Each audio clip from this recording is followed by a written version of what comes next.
மத்தேயு 5வது அதிகாரம் 45வது வசனம் இப்படி சொல்லுது.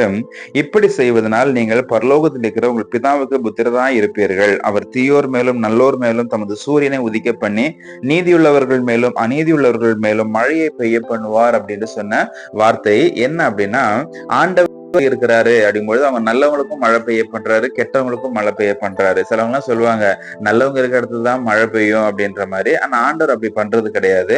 ஒரு ஊர்ல மொத்தமா தான் மழை பெய்ய பண்றாரு. ஒரு இடத்த மட்டும் விட்டுட்டு அந்த இடத்துல மழை பெய்ய பண்ணலாம் அப்படின்னு மொத்தமா தான் மழை பெய்ய பண்றாரு. அப்படின்னா நல்லவங்களுக்கும் மழை போகுது, கெட்டவங்களுக்கும் மழை போகுது. அதே மாதிரி எல்லாருக்குமே வெயில் வருது.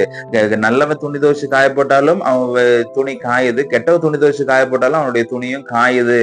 அப்ப எல்லாருக்குமே காமனா ஆண்டவர் இருக்கிறாரு. அப்படி இருக்கும் பொழுது நீங்க பார்ஷியாலிட்டியா இருக்கக்கூடாது அப்படின்றதான் வேதம் சொல்லுது. அப்படின்னா அன்பு காட்டுறதுல நீங்க அந்த 5வது அதிகாரத்துல நீங்க பாத்தீங்கன்னா அன்பை பத்தி தான் பேசிட்டு இருக்குது. நீங்க எல்லாருமே நேசிக்கணும் அப்படின்ட்டு ஆண்டவர் சொல்லிட்டு இருக்கிறாரு. அந்த இடத்துலதான் சொல்றாரு நீங்க எல்லாரையுமே நேசிக்கணும். ஏன்னா நான் எல்லாரையுமே நேசிக்கிறேன். நான் மழை பெய்யப்படும் போது இவனுக்கு மழை பெஞ்சிட்டு இவனுக்கு மழை பெய்ய வேண்டாம் அப்படின்லாம் நான் ஒதுக்கல.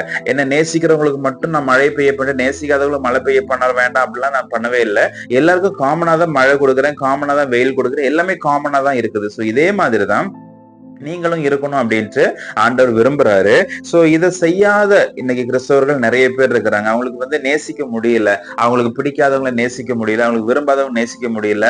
ஆனால் ஆண்டவர் அவரையே ஒரு எக்ஸாம்பிளா கொடுக்குறாரு. நான் என்ன பாருப்பா, என்ன பார்த்து கத்துக்கோனே, நான் எல்லாருக்குமே நேசிக்கிறேன், நான் எல்லாருமே நேசிக்கிறேன், எல்லாருக்குமே நல்ல விஷயங்களை செய்யறேன், அது மாதிரி நீயும் இருப்பா அப்படின்ட்டு ஆண்டவர் அவரையே ஒரு எக்ஸாம்பிளா காட்டி நம்ம கிட்ட சொல்லிட்டு இருக்கிறாரு. சோ இன்றைக்கு நாமளும் இதை செய்ய வேண்டியது ரொம்ப அவசியம். இன்னைக்கு ஆத்தும ஆதாய பணியில இது மிக முக்கியமான ஒரு பார்ட் என்ன அப்படின்னா நேசிக்கிறது அப்படின்றது. இன்னைக்கு நேசத்தை பார்த்து அன்பை பார்த்துட்டு இன்னைக்கு நிறைய பேர் ஆண்டவருக்குள்ள வர்றதுக்கு பெரிய ஒரு வாய்ப்பு இருக்குது. ஈவன் நான் ஐடாஸ் கட்டுற புஸ்தகத்தை பத்தி சொல்லியிருந்தேன். ஐடாஸ் கட்டுற புஸ்தகத்திலயும் 2 பேர் பேசிட்டு இருக்கிறாங்க. என்ன இங்க வந்தா மட்டும் நல்ல சந்தோஷமா சமாதானமா இருக்குது, இங்க எல்லாரும் ஒற்றுமையா இருக்கிறாங்களே அப்படிங்கும் போது இயேசு இருக்கிறாரு, அதனாலதான் அந்த ஒற்றுமை இருக்குது, இயேசு இருக்கிறாரு அதனாலதான் சமாதானம் இருக்குது அப்படின்ட்டு அவங்க 2 பேரும் பேசிக்கிட்டதா ஒரு குறிப்பு எழுதியிருக்கிறாங்க.